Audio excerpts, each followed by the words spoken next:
Do you have some times that you're filled with joy, but then others where you're sad and you don't even know why? Or maybe you're a little afraid. Dylan, if you keep going, I'm going to start to get angry. What's the matter? Do I disgust Just stop. you? Just stop. Cue the music.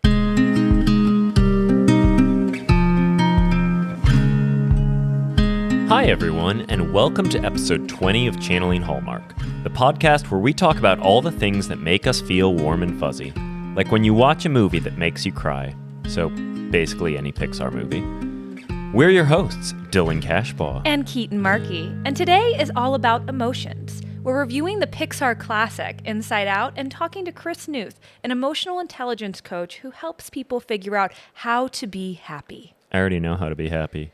All I need is tea. I thought you were going to say all you need was me. Nope. That would have been better. I would have been so cute and romantic, and then you really just said tea. That was my transition into our tea part. Wow. Yeah. I'm a little hurt, but I'm okay, sorry. continue. No, I want you to continue because I want you to tell us about our tea. Okay, so we are recording this after a night where Dylan and I went out on the town.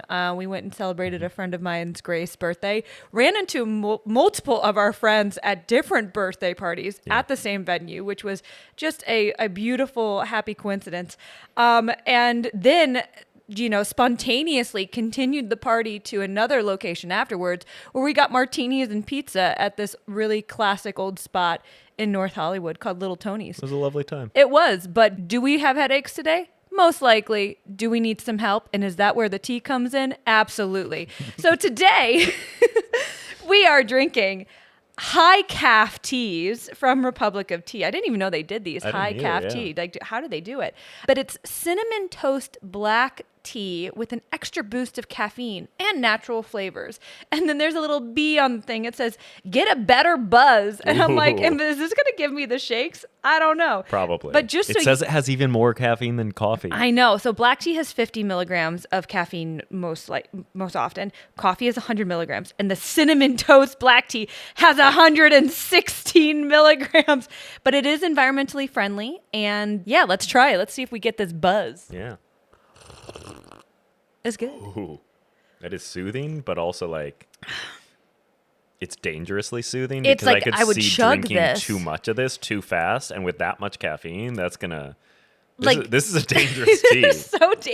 I feel like we always have teas that it's like, oh, it's so soothing, calming. so nice and calming, and then this one is like, get you going tea. Like literally, as this episode goes on, we're just gonna get more and more like ah. Yeah. I like it. I think it's delicious. It definitely is sweet. It's like a desserty type tea. We don't add any sugar in, and you don't need to. But there is stevia in it, and toasted rice. Interesting. I'm gonna be honest. Though I like this tea, I struggle to think of like when I would want it because the flavor is almost, for me at least, too sweet for a morning tea. But I also don't like doing caffeine after 3 midday, p.m. because so we're adults. I don't know. I guess this tea may not be a tea for me, I would say, even though I think it is a quality tea. Wow. It's just not right for me, I think. Wow. Giving me lots of emotions about this tea. I Really have on lots of theme emotions today. this I know week, you do. I know you do. Okay, so we've discussed this. We'll see if this high calf tea really hits us. But until it does, do you have any hot cocoa you'd like to share? I do. I'm actually really excited about my hot cocoa this week because today's episode is releasing on the same day that my favorite sporting event of the year also begins. And that is the Cocodona 250. I should have banned you from talking anything about this. So today begins a 250-mile foot race across Arizona. And this is, I think what is this? This is the 5th year this has happened. And it's live streamed all on YouTube. And I watched this in 2021 when I was just kind of getting into ultra running, and I was like, this is an insane event because it's 250 miles. Like, usually the finisher is in 60-ish hour finish, which is 2.5 days of running with occasional naps, Which is stupid. It is such a cool event, though, because you see such a journey of people, and I love that they are able to cover both the people at the front and the people at the back and everywhere in between. You see such a range of people doing this, and you see people going through like life-changing events. This is a race that I would love to do someday, even though everyone tells me I shouldn't. But in the meantime, it's something that I love watching, so I will almost certainly be just constantly having the live stream on in the house for this whole week. So get ready for that, Keetin. Just in time for my mom to come visit. Yay, she'll love it. So Keetin, what's your hot cocoa? So my hot cocoa is fairly simple this week. Every once in a while, it's once in a blue moon, we will hire cleaners to come clean our house. And we did that this past week. And it's been so long since we've done it. And I truly forgot how like just a weight off my shoulders it feels when like it's one less thing I have to think about, and also like to come into a clean home that is organized and just smells nice and like all the surfaces are clear. Like it is so lovely, and it had been so long since I think we really had done that. And so my hot cocoa was just our cleaners. I'm so appreciative. They did such a beautiful job, and our house smells nice, and it's going to be in a great shape for when my mom comes. And so I'm just, that's my hot cocoa. Like having a clean home does make such a big difference just in terms of feeling comfortable, cozy, and content when you're in your home. Like it's wild how different I have felt the last couple days Truly. at our home. Truly. Maybe that should be my cozy tip for the week is, clean. But like sometimes you don't have as much time to clean, or you can't clean as nicely as, so it's like, hey, if that's something like I can give myself like once in a blue moon is bring a cleaner in, damn. Yeah. Do I feel like it's a warm hug? Good. So yeah, that's my hot cocoa. It's good hot cocoa. It's a good, yeah, it made me feel good. Shall we get into this movie? I would love to. Keetin, can you tell me about Inside Out? If you've been living under a rock and haven't seen this classic, Riley is your typical teenage girl who loves hockey, hates broccoli, and has anthropomorphized emotions living inside her that control all of her feelings. But when joy tries to become the only emotion Riley ever feels and refuses to let sadness ever be involved, it starts a chain reaction of emotional breakdowns that make joy and sadness adventure across Riley's brain, encountering strange memories, quirky characters, and learning that maybe every emotion has a place in life. This 2015 Pete Docter directed Pixar film is one of the most loved films from a company that is known for making movies that people of all ages love. When this movie came out, Pixar already had a reputation for making incredibly emotional movies that make people cry. So what did they do? Made a movie about emotions that was guaranteed to make people cry.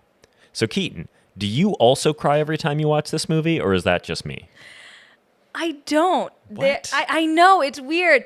I remember this movie made me emotional the first time I saw it, and I think because you relate a lot to watching Riley go through these things kind of, and I moved around a lot as a kid, so I remembered what all those feelings that she was dealing with felt like. But I don't know. I'm not a crier on rewatching movies. Once I kind of know it, it's hard for it to really get me. I think you might be dead inside then, because I'm sorry, when Bing Bong and Joy are on that rocket and they're singing that song, how do you not cry when Bing Bong sacrifices himself for Joy? Like, what? Sorry, we're going to get into spoilers. This movie came out in 2015, 10 years ago. Everybody hopefully has seen Inside Out. If not, like, go watch it. Go watch it. The phrase of Bing Bong sacrificing himself for Joy is so ridiculous. I love it. I love it so much. And that's one thing that I love about this movie is like it creates this world where you can have the most ridiculous characters and things happening, and it's just so silly, but also so emotional and relatable. Like I feel that same struggle of like, am I burying my emotions in a way that's going to be, come back and bite me in the long run because I'm not letting myself feel what I truly feel. And I think that's the key kind of takeaway of this movie. Yeah. And I think another one of the reasons why this movie I maybe didn't make me cry is I related to joy so much, and I was getting so frustrated at sadness. Like when sadness is just like trying to touch things that she's not supposed to touch and whatever. And I was just like, oh my gosh, stop it, sadness. You're ruining everything. I was like, don't touch. Like I was feeling those feelings of anger that joy feels to sadness. And I remember the first couple times I watched this, I didn't have those visceral reactions, but I was just like, what are you doing, sadness? Stop it. This is just stupid. Mm-hmm. But yeah, I love Phyllis Smith from Office. I think she is an incredible sadness. And like her and Amy, also Amy Poehler, I completely forget this is Amy Poehler being it's Joy. Such a good voice cast. She's so, yeah, it's Amy Poehler, Bill Hader, Mindy Kaling, Phyllis Smith, Louis Black, Richard Kind, Diane Lane, Kyle MacLachlan. Yeah. Shocking. Right? Like, I didn't even realize that the parents are Diane Lane and Kyle MacLachlan until, like, this most recent rewatch. And it was like, oh, my God, that is. Yeah. It's incredible. And they do such a good job. This movie would not be nearly as entertaining if it didn't have such great people voicing it. I'm very impressed with it. Absolutely. And I mean, they Inside Out 2 came out last year. Was a huge box office success, and this was a huge box office success as well. But yeah, it is, and it's also like spawned like tons of rides and just a lot of merch for Disney and Pixar Pier and stuff like that. But I still like it. It's one of those movies I could just throw on, and it would bring me joy. Yeah. So something that I feel like this is our first Pixar movie that we've reviewed on the show, and I'm a big Pixar fan. Mm-hmm. I know you are at least also a reasonable fan of Pixar. Yes. So I did look this up in advance. According to Rotten Tomatoes, this is actually the 4th best Pixar movie in terms of like positive reviews and things. Would you put it in that category of like basically essentially top tier Pixar, or do you think it's where in the Pixar mix do you think this movie would be? Wow. I'm curious now what the other ones are, but I'm just going to try to guess. Ooh, okay. We're going to play a quick little game. Don't know them off the top of my head. I just remember that this one was 4. Well, I remember some of them. Finding Nemo is definitely one of my favorite Pixar films. Okay. I love Finding Nemo. Yep. That is one that I think I might cry if I watched it again. Up, obviously. Mm-hmm. Up makes you cry within the first, that intro, whatever. So that one really kind of is a gut punch. Gosh, I mean, so you said this is 4? This is 4. Okay. So I actually, as I think about it, I'm pretty sure I do remember the top 5, so I can tell you that. Okay. So Up for sure. I think Finding Nemo could be up there. I think it's one of Pixar's best films. What other films did Pixar do? Oh my God. You are kind of forgetting like the key Pixar. Oh, Toy Story. Yeah. Duh. Oh my God. Yeah. I mean, Toy Story 2.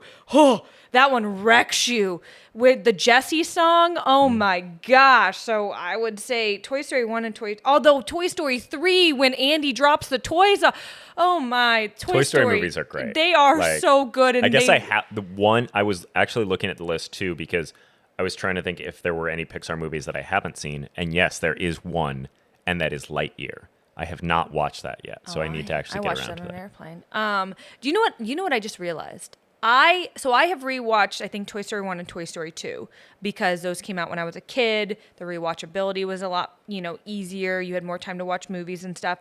But I think I actively avoid rewatching Toy Story 3 because it wrecked me. It's almost like if I don't voluntarily rewatch Old Yeller or like Marley and Me because I'm like, it's going to wreck me. Yeah. I don't want to cry today. I don't want to just voluntarily like do that and go through those emotions. So I avoid rewatching some Pixar movies because I am fearful of having to, face those emotions. I get it. Yeah. So do you want to know what the top 5 according to Rotten Tomatoes I do want to know. All right. So number 5 is actually the movie that I would call my number 1. And that is Up is number 5. Already mentioned, Inside Out, number 4. Number 3 is something that you said, Finding Nemo. Yes. Number 2 is Toy Story 1, and number 1 is Toy Story 2. Boom, baby. Yeah. Which I honestly, that is not how I would rank them, but I also think those are all fantastic movies, so I'm happy with that top 5. When somebody loved you. Oh no. Don't do this to me. It's like that song, just like that song. You could play that song and I'd just cry.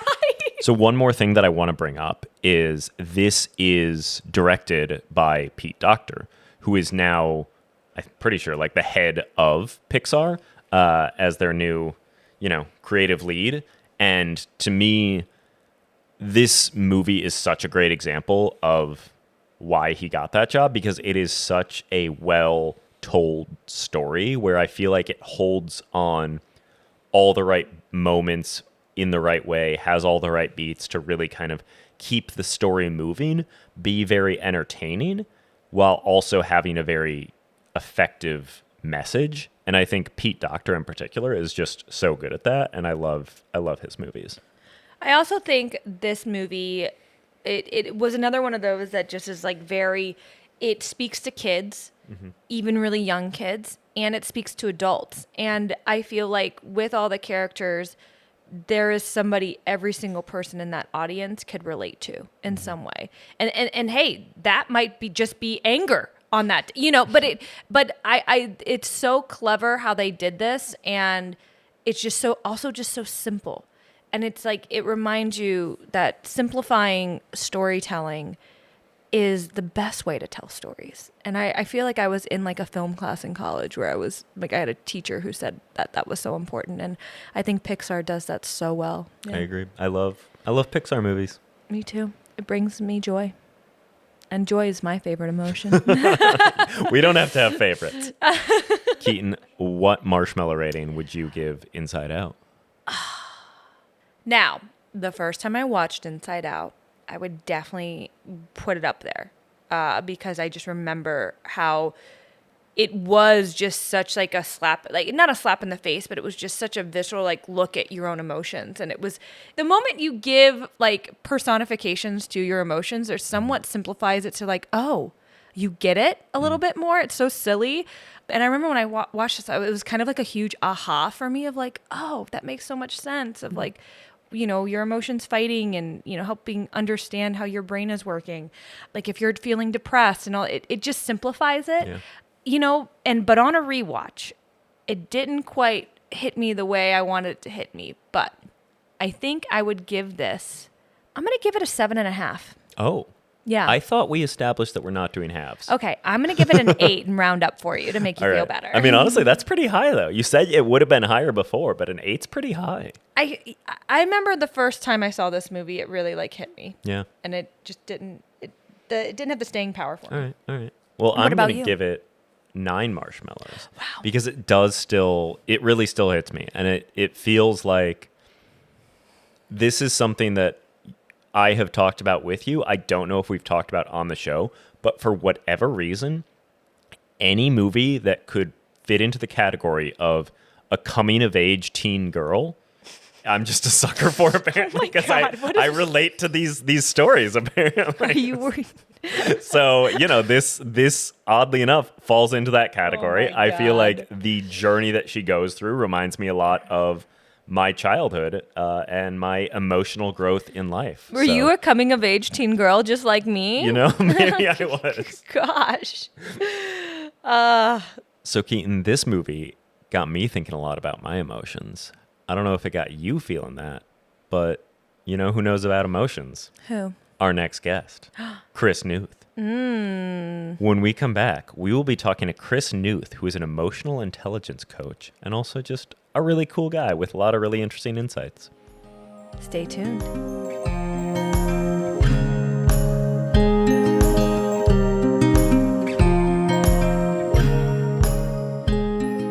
Today's guest is Chris Newth, an emotional intelligence coach who really cares about finding the joy in life and following your own path to be more fulfilled. Chris teaches logical ways to understand your emotions better so you can enjoy life more.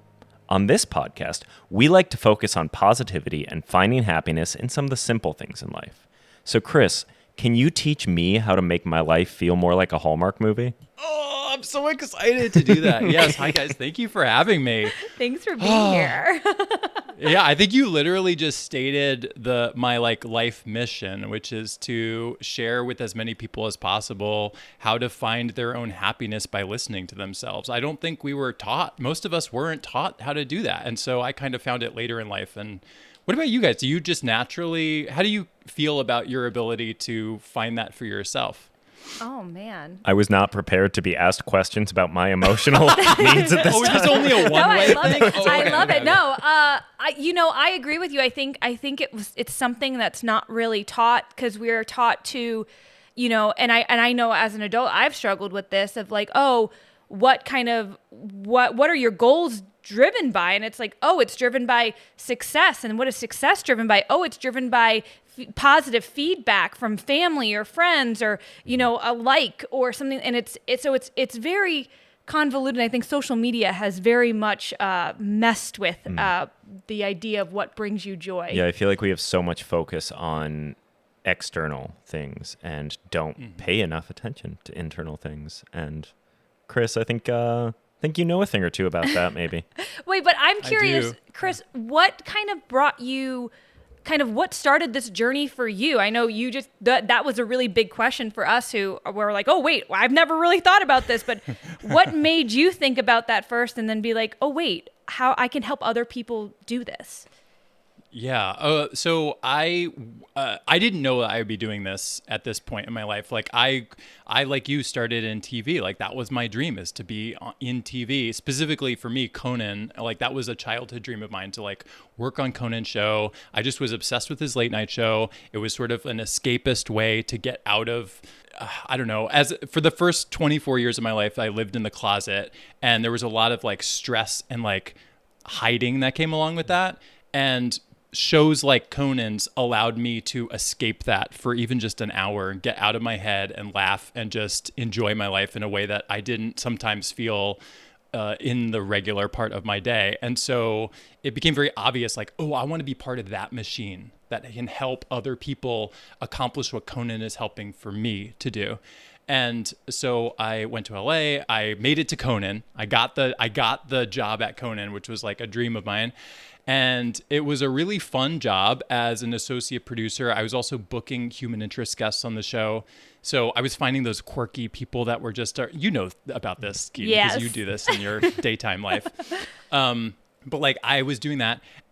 But so I was living my dream. I was on the show. I had literally like, there's this dude that I admired and was inspired by my entire life, who I would watch on TV. And now every day I would sit at my desk and literally see this man like walk by every day. And so it was like surreal. It was so like, I made it, like I'm there and the job that I had was also very luckily fun. It was like booking cool people, helping the producer, like, format a segment. What questions are we going to ask the guests that come on, the celebrity guests we have on? Like, it was very like cooperative, very fun. But all through those years that I worked there for about 7 years, and the first half of them, and the shows before, including Keetin, you and I started on Jeff Probst, yep, like that show. That's how we know each other. And then on Queen Latifah, and all through those years in TV, I had a lot of anxiety, like daily anxiety. Like I was just like every day was full of worry about all kinds of things. And it was a huge variety of like problems. Like, you know, I worried about how I was doing at work. I'm a perfectionist. Am I doing a good enough job? Or are they going to like think that, you know, they don't need me anymore? Or like, I also had IBS, and that caused me anytime I was not around a bathroom, that would make me very anxious. I would get nervous. I would dread car rides to work, like, because I was scared of being on the highway for 20 minutes without a bathroom nearby. It was just like getting in the way of me enjoying my life, even with me living on the dream show that I, you know, had since childhood.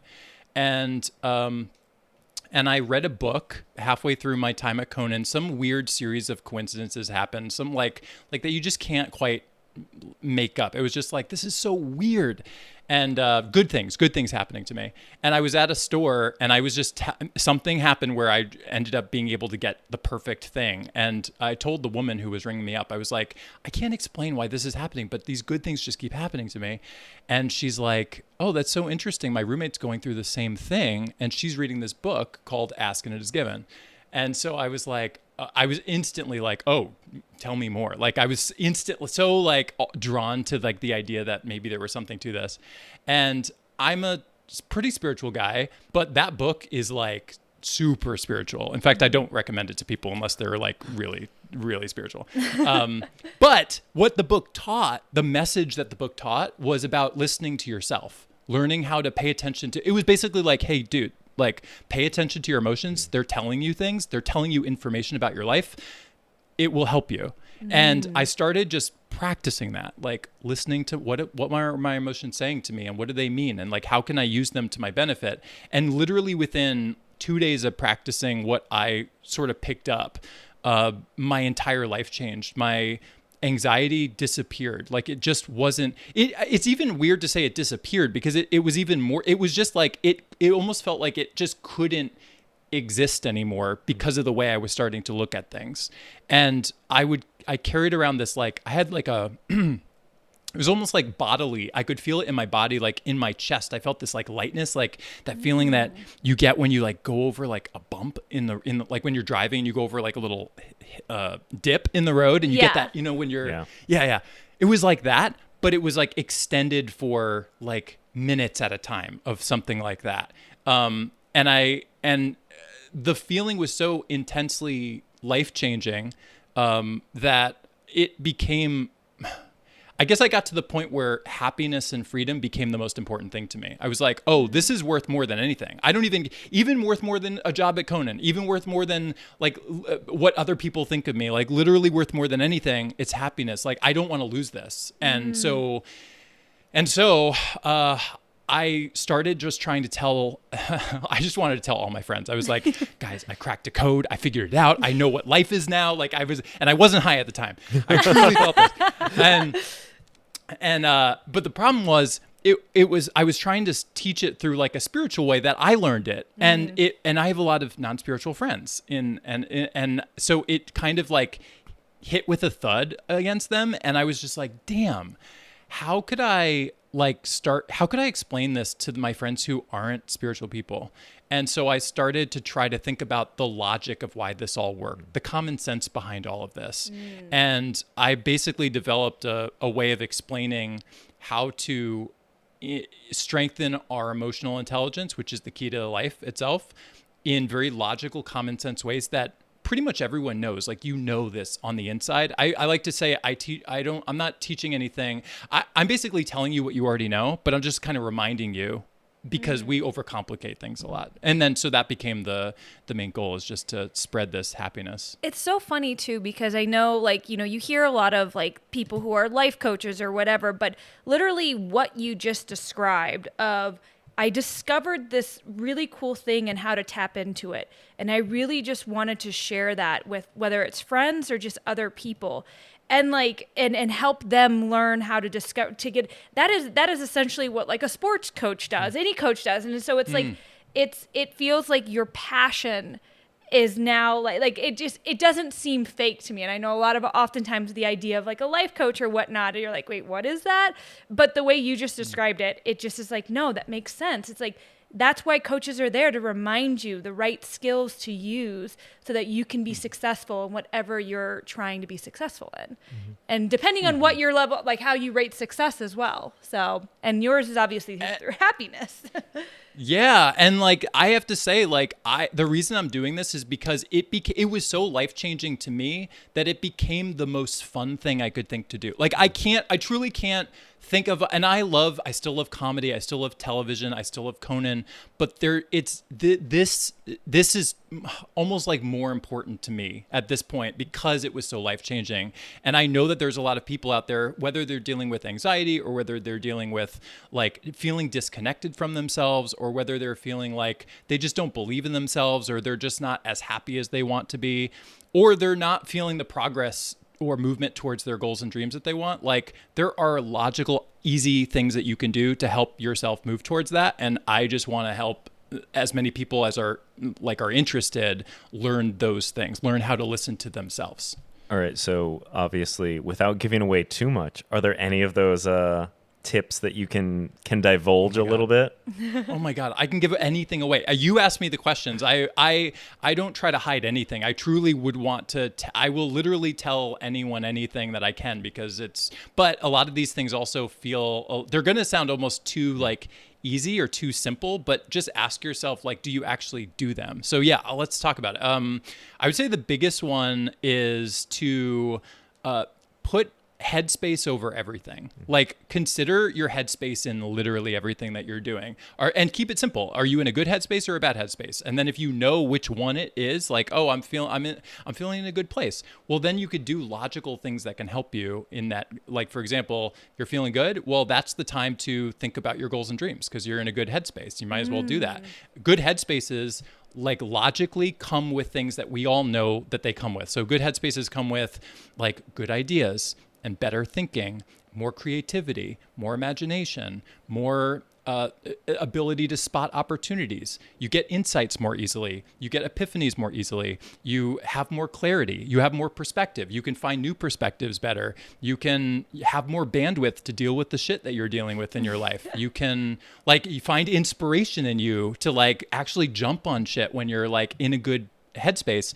All of those are logical benefits of good headspaces, and we can do things that can help us put ourselves in good headspaces more frequently. And that's the goal. Get yourself in a place where throughout your day, you just purposely choose to do things that make you happy, do things that you enjoy, knowing that it's going to be beneficial to you and advantageous to you.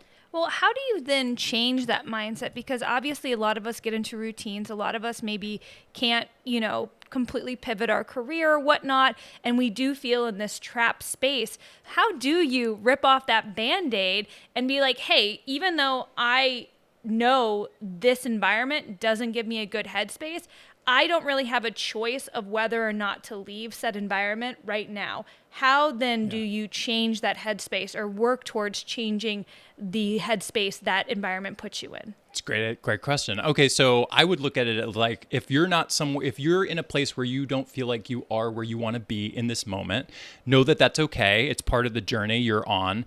But in order to change your life in the way that you want, in order to find the opportunities or to find the new words and actions that are going to lead you to whatever it is that you actually do want to do, it's about remind yourself that going easy on yourself, being nice to yourself, allowing yourself to treat yourself to things, allowing yourself to take rests, to take breaks, allowing yourself to enjoy the moments that you can or the parts of what you're doing that you do actually like allow yourself the freedom of being able to lean in on those things again, because you know that by doing that, you're accessing the headspaces that can unlock the kinds of thinking and the kinds of ideas and the kinds of actions and choices that will ultimately change your life. But if you're like dreading work and you hate what you're doing and you spend all day feeling stuck and like you're never going to get out and you're never going to be able to change and you're never going to be able to do what you want to do, then you're just operating on mental emotional wavelengths where the good ideas that are going to get you out or that would get you out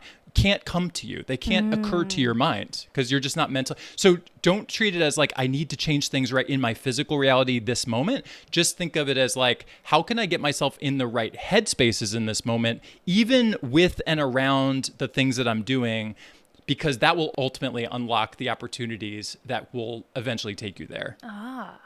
It's so simple when he explains it. Yeah, right. Chris makes everything sound possible.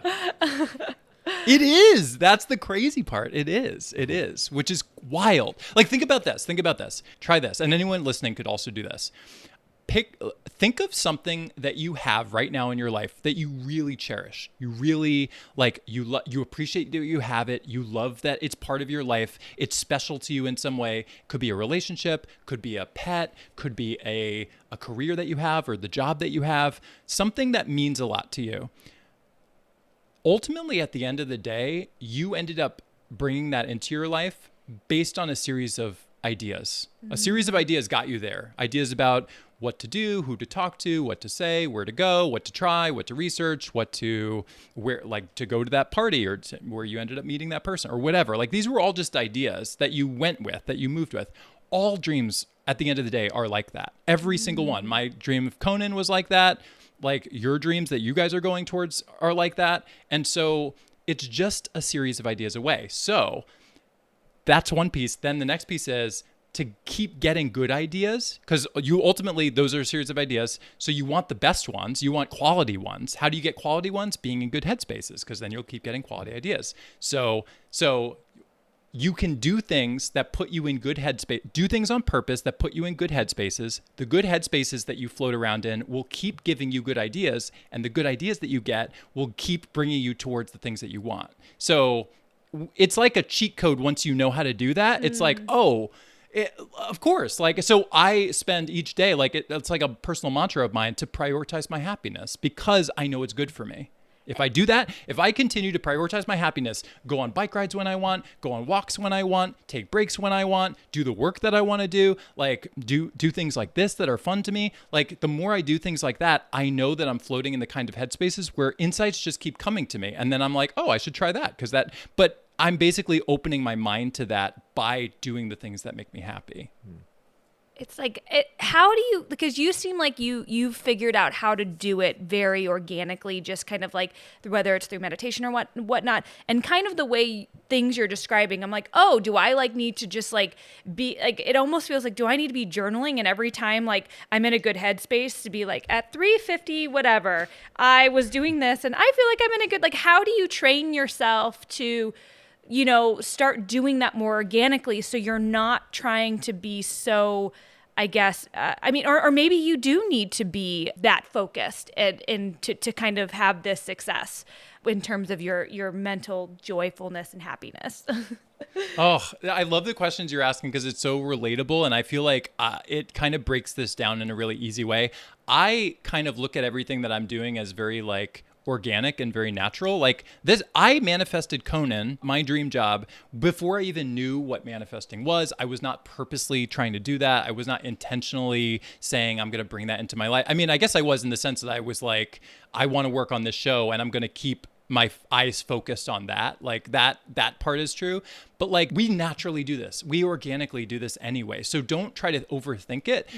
Really, it just comes down to, if you want to keep it super simple, just follow your fun as much as you can in your day. And I mean, like, to the smallest degree, because if you have trouble doing that, like, do it at the smallest levels. Like, you want to take a break. Well, actually allow yourself to take that break. Like, you want to, just like going easier on yourself, like just having those moments where you choose the kind thing or the fun thing or the exciting thing or the thing that you're actually interested in or the thing that actually makes you excited or the thing that actually you're passionate about, and just allowing yourself to do those things more often. Again, knowing the advantageous benefit of doing that. Do you have, I guess, any things that people can practice to, if they feel like they are struggling with something like that, like techniques to like, oh, just try doing this, whatever that may be, that can help people to be a little bit better at it? Yeah, I have this it's like a one sheet that I have on my website. It's if you just go to my site, chrisnewth.com, you can download my EQ newsletter, and it has this. Basically, the first email you get is these instructions. And I say that in quotes. They're not, it's like just a guide to help you listen to yourself. And again, all of this is about listening to you. It's not about listening to me or anyone else. You're the one with your best answers. Like, you're the one who knows what you actually prefer in life. And you're the one who knows where you actually want to go. You're the one who knows what works for you and what doesn't. So ultimately, it's about listening to you. But what I have is like, just pay attention to how you're feeling, good or bad. And then let's say you're in a bad mood. Let's say you're frustrated or you're annoyed or you're feeling guilty or you're feeling insecure or whatever the negative emotion is. There are things that you can logically do in those headspaces that will help soften those moments and make them help you spend less time in them and help you shift faster. So for example, like letting yourself feel your emotions, like letting yourself just feel it. Like, because when we don't do that, we when you let yourself just feel your emotions, you let them pass through your body. It could be here for a little while and then it could just move on. But when we stop ourselves from feeling it, when we bottle it up or repress it or deny it or suppress it or like try to push it, fight against it, you're only keeping yourself locked in this negative spiral longer than it needs to be. So let yourself feel however you feel. Second thing is go easy on yourself. Be nice to yourself. Be kind to yourself. Treat yourself like your own friend. Like you have an inner critic. We all have an inner critic in our mind. Like make an inner advocate, like have a voice in your head that kind of counters that says, actually, I can be nice to myself. Actually, I can take a break right now. Actually, I don't have to do that. Actually, I can say no to that because that doesn't feel like aligned with what I actually want. So that would be another thing, going easy on yourself. And I think the biggest things would be like when you're feeling shitty, don't try to figure out your problems from that negative headspace, which is the hardest for me. That's the one I struggle with the most, because all we want to do when we feel shitty is figure out fix it, But what I've learned is just keep going back to the logic. When I'm in a negative headspace, I know that I'm working with bad ideas, warped thinking, twisted logic, confusion, feeling lost, don't know what to do. I'm misinterpreting things. I'm misinterpreting people. I'm misreading situations. I'm projecting my own like insecurities and fears onto other things that have nothing to do with that. I'm making assumptions that are completely wrong, that I have no idea are true, but I'm just making them up and then operating as though they're true. And all of that shit just ends up making life harder and worse. And so when I feel bad, I remind myself, like, I'm going to figure this out. I promise myself I'm going to figure this out, but now is not the time. Like, I want to wait until I'm in a better headspace where I am thinking more clearly, and then I'll look at my situation again from that new, different vantage point. That makes like so much sense. Like, we often do this when we have arguments, and this is very funny because this is a little personal. But when Dylan and I sometimes we'll get in an argument, and we'll always be like, do you want to talk about this now or do you want to talk about this later? And, sometimes we're like, we want to talk about this now, but then something will come up and we'll be like, let's put a pin in this. We're going to put a pin in this. And then we're going to come back to this another time and find a solution for it. And it's like, we do that when we're arguing and if it's a conflict between us, but I don't put a pin in it if it's a conflict in my own head. So it's like, it's just like, wait, why don't I also treat those conflicts with the same respect and communication that we treat our interpersonal conflicts with? Yeah. See, that's golden insight that you literally just got for yourself, that you just applied and had a great example to use. Like, yeah, exactly. It's like, and like, you're in a good headspace now. We're having fun. We're talking, we're hanging out. So those ideas can occur to you and then you can actually use them to your advantage. And I think that's awesome that you guys do that. I don't know if all couples or most couples do that, like allow put the pin in it and we'll get back to it later. So I think that's also a really good sign too. Oh, look at us. All right, Chris, you have used some terms that I feel like maybe we think we know what they mean, but I also feel like different people can kind of interpret them differently. But I guess just like clarify, when you say a term like emotional intelligence, what does that mean to you and why is that important? I would say I'm not a academic. I'm not an intellectual guy. I very much like plain, simple, straightforward talk. But to me, it's understanding what our emotions are, what they mean, what they're telling us, and what to do with them. Like if we just know those things, then we can know how to listen to our own self and know how to figure anything out. So like what emotions are, they're a reaction to our thoughts. Like this is like a neuroscience thing. This is the only science thing I know, which is like you have a thought and then you have an emotional reaction. You have a thought and you have an emotional reaction. That's just how it works. That's what emotions are. And so what they mean is are you in that moment really connected to yourself, or are you in that moment? And if you're feeling good, you are. If you feel love, if you feel joy, if you feel passion, if you feel bliss, if you feel connection, if you feel excitement, those are all part of who you actually are as just a conscious being. But if you feel scared, if you feel insecure, jealous, guilty, whatever those negative feelings are, it's just telling you that right in this moment, you're thinking in ways that you picked up from somewhere else. You were taught that at some point, that you should feel that way, or that this is what this means. And it's kind of, once you stop identifying with the negative, allow yourself to feel all the feelings. Like, all the feelings are valid, and they're important, and it's good to feel them all, at the full range, good and bad. But I would say stop identifying with the negatives as though they're part of you, and realize that they're coming from probably something that your parent taught you, or a teacher taught you, or society taught you about how you're not good enough, or how you're not going to make it. Or those are just like limiting negative beliefs that are just constantly talked about from the people around us, and it's not their fault. Like, they learned it from other people and society and other, like, they picked it up somewhere too. But we have to start to realize that just because we hear it from somebody else doesn't make it true. And if it's making us feel horrible about ourselves, we should give it a second look to make sure that it's something that we can maybe shift our way of thinking. And therefore, because again, thoughts and then emotions, once you shift how you're thinking, your feeling changes. So it's kind of like using that, like your emotions, to guide you in that way. I think you said a lot of very interesting and cool things in there. Obviously one of the things you brought up was positive thinking and negativity from outside forces and things.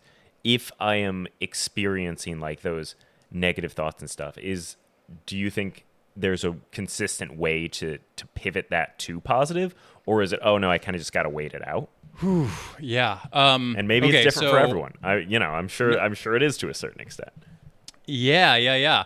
I think always when you're trying to, this is like, I'll put this in the category of like changing your negative beliefs. Like, let's say you're feeling shitty about something, it's about a thought that you're having, because that's why we feel shitty, because we're thinking of something in that moment that makes us feel shitty, or we're looking at something in a way that makes us feel shitty. Okay. So then it's a matter of, at some point you do want to change that line of thinking that you have. If in the moment you feel like you're in a negative headspace, it's not the time to do it. Wait, go take a break. Sometimes, and depending on how charged a thing is, sometimes you'll feel it. Like, if something's super charged, where if you just even think about the subject, you tense up, you tighten up, it hits you with an emotional sting. Well, then that topic right now is too charged to even bother trying to shift. So get your mind off of it, distract yourself, find fun distractions, let yourself off the hook, let yourself step away from it for a while until you're in a better headspace. But let's say you're in a good headspace, but you just know that you have this thing, like, I care too much about what people think. Like, that's like one of the things I've been dealing with, right? Like, caring too much about what other people think of you. I think that's, for me, as a gay kid who grew up in the closet, I felt like I spent most of my life, the first quarter of my life, feeling like I had to conform and feeling like I had to fit in. And I was scared of standing out. Like, I was scared of being myself, and I was scared of other people finding out. And so I cared so much about what everyone thought, because it was important for in my mind, survival at the time of to make it through middle school, to make it through high school, to make it through college, without anyone knowing that deep, dark secret that I had. And so that's a negative belief that I've carried for a long time. And so what I've been trying to work on with myself is when I'm in a good headspace, it's finding different things that you can think, different ways to look at situations that accomplish two things. If you want to change a negative belief, here's what you're looking for. You want to find a new way of looking at something that fits two criteria. One, it feels good to you, because otherwise, why are we even bothering changing? Why are we swapping one shitty thing out for another? That doesn't make sense.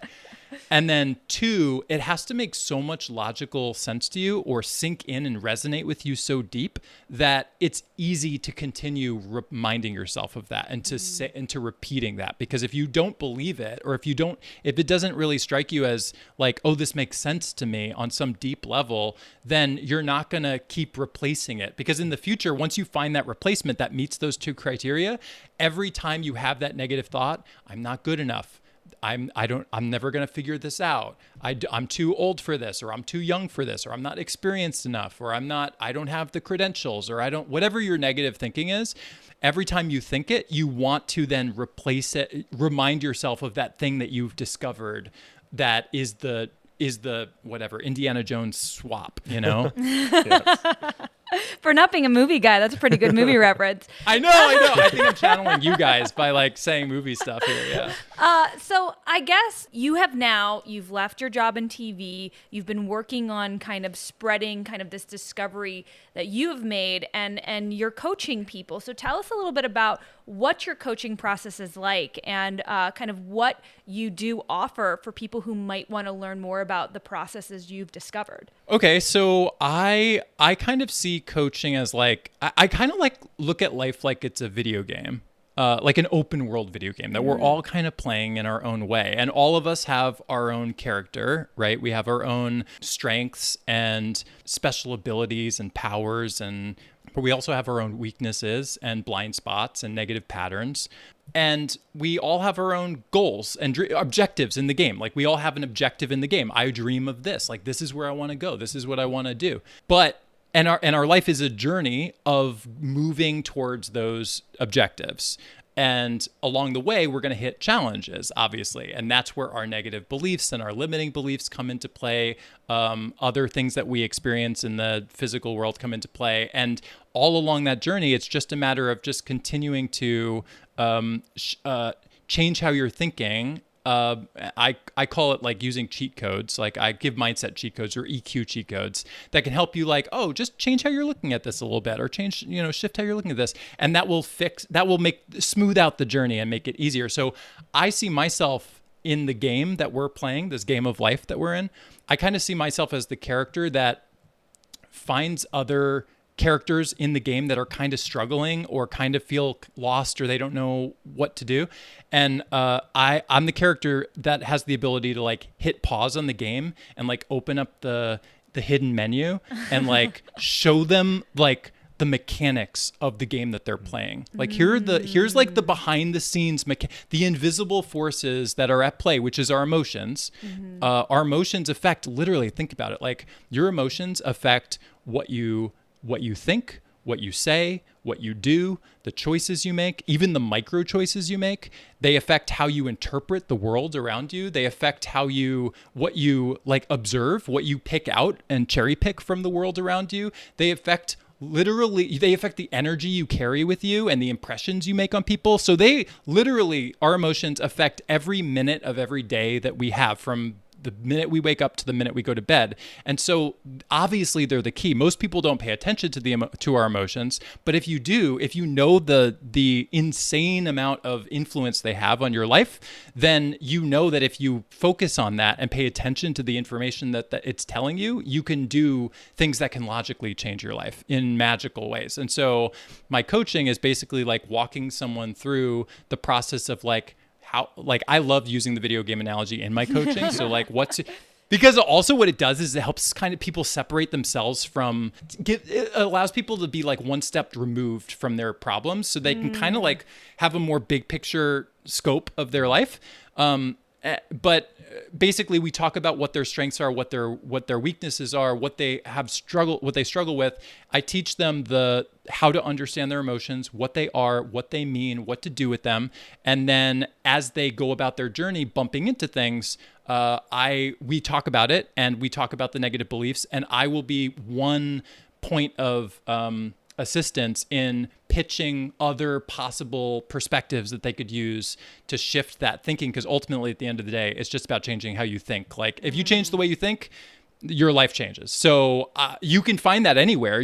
People can find that in books. People can find that in videos. People can find that in podcasts like you guys are doing. By the way, like you guys are doing an amazing service to the world, because a comfy, cozy podcast, like that's putting out good vibes into the world. Like putting out good energy is helping people stay in. And anyone who's listening to stuff like this, like content like you're putting out, is allowing them to stay at least in the hour that they're listening in good headspaces themselves, kind of like what Conan did for me as a kid, where they have the opportunity to maybe get a glimpse, more insight, or some more good ideas that might come to them that can help them change their life. But that's basically what I do, is just remind people of that stuff. And if people really like hearing that and want to get in touch with you, how do they do that, Chris? ChrisNewth.com, my website. You can sign up I have a free EQ newsletter, and basically I've structured it so like the first 2 weeks that someone signs up, every single day they get an email that I sat down one day and I was like, what are the most like impactful things that have changed my life the most? And I took all of the things that I know, all the information I know, and I put them in this laid them out, like dripping out, like one day after the other in this like sequence that I feel like is a good order to learn things too. And so if you sign up, it's totally free. You get that. And then you could do a self-practice of just like, and these emails are kind of detailed and deep. You can skim them for just the cheat codes, but if you're someone who really likes a deep dive, I love like detailed, like long emails. So feel free to read through them.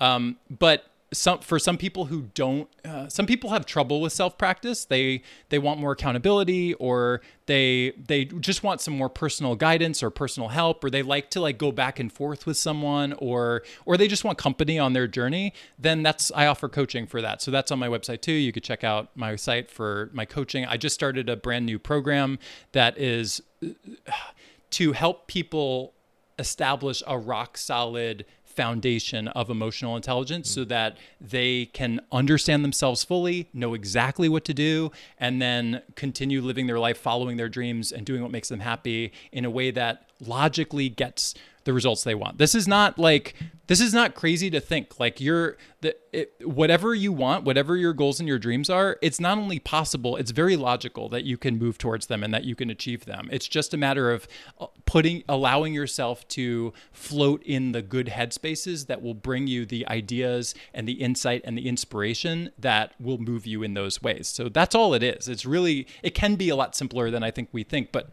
not a lot of people talk about this. And so they don't know. They just don't know it exists. So that's why I thank you both for allowing me on you invited me. I didn't even know that, like I didn't expect it, but like when you invited me to the show, I was like, oh, I love this because this is, you guys are helping me with my current dream, which is to share this information with as many people as I can. So thank you for providing me the venue to be able to do that. I mean, you're all about positivity. Yes. That's the whole point of this Yes. show. And there is one more very important thing that we need to do, though. That our common practice that we do every episode on Channeling Hallmark is we share our hot cocoa.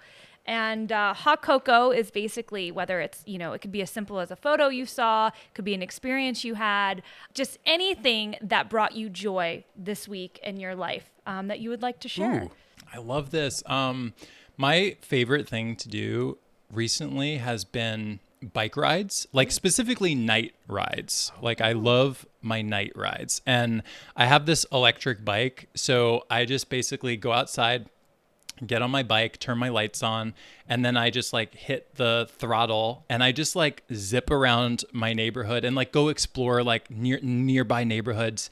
And I had been doing them at night for like, sometimes I'll go late, like 11 o'clock at night, and I'll be like going, I know, like I love night. Hey, he said he turns the lights will, on. I was worried about that, but yeah. But like, there's something about night that feels like, I imagine this is what people who get up super early in the morning also feel, which is like, you have the world to yourself. Like everybody else is like asleep. And it's like this quiet moment in the day where it's just sort of like, it's just me and my thoughts and like the nature around me. And so that's been really, really, I get the best insight and downloads. Like I just get such good ideas that I so often when I'm on my ride, I'm like, oh shit, I got to write that down. And I'll pull my phone out and open my notes doc and like jot that idea down just because it's constantly happening. And I've been liking it so much that I've started doing sunset bike ride. So now I'll go during like an hour before sunset, I'll go on a bike ride, enjoy usually like something inspirational in my ears, like podcasts or YouTube videos. And then I'll do, and just like, I'll look at the sky and it's so beautiful. And then I'll do a nighttime bike ride as well. I'll get 2 in. That's how much I'm obsessed with it. That sounds So fun. It's definitely, I rate it 10 out of 10 marshmallows for that. Oh, bike ride. Love it. Thank you guys for having me. I really, really enjoyed my time. Thank you so much for coming on, Chris. Yes. This was amazing, and this was so channeling Hallmark. Yes. And Hell yeah. you literally coach people how to channel Hallmark every day That's in their true. life. So thank you for spreading the joy. That was our interview with Chris Newth, and that is episode 20 of Channeling Hallmark. If you enjoyed it, make sure you subscribe so you don't miss any episodes. And also, maybe leave a rating and review because that helps us to reach more people. It does. What else can people do, Keats? You know what else you can do? You can follow us across all social media platforms at Channeling Hallmark. And you can follow each of our individual Instagrams at DP Cashball for Dylan, and I'm at Keetin Markey. And Dylan, he also does Letterboxd. I do. And you can hear all about all the other movies that I watch on my Letterboxd, where I'm also at DP Cashball. Absolutely. Thanks for listening, and don't forget to channel Hallmark in your life. Stay cozy, y'all. Bye-bye.